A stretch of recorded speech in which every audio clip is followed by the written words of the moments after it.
வாங்க சமைக்கலாம். இன்னைக்கு நம்ம வாட்டர் மில்லன் மொஹிட்டோ எப்படி செய்கிறதுன்னு பார்க்கலாம். ஒரு பாத்திரத்தில் 3/4 டம்ளர் தண்ணி ஊற்றி 3/4 கப்பு சர்க்கரை போட்டு நல்லா கொதிக்க விட்டுருங்க. கொதிச்சா போதும், பாகுபதம்லாம் வர வேணாம். இதை நல்லா ஆற வச்சுடுங்க.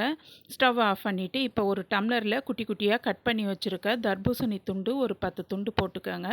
இது கூட பாதி லெமன், நல்லா லெமன் ஜூஸ் புழிஞ்சு விட்டுக்கோங்க. இப்போ ஒரு 3-4 புதினா இலை போட்டு நல்லா ஒரு மத்து வச்சு நல்லா இதை நச்சு அந்த ஜூஸ் நல்லா வர அளவுக்கு நல்லா மசிச்சு விட்டுருங்கங்க.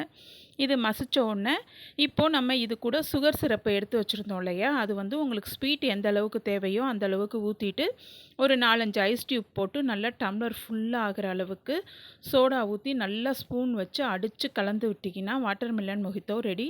இது மேலே ஒரு புதினா இலையும் கொஞ்சம் ஐஸ் டியூப்ஸ் போட்டு கொடுத்தீங்கன்னா சூப்பராக இருக்குங்க. வெயிலுக்கு ரொம்ப இதமாக இருக்கும். இந்த வெயிலுக்கு எல்லா இடத்துலையும் தர்பூசணி கிடைக்கும். வாங்கி நம்ம இந்த ஜூஸ் போடலாம்.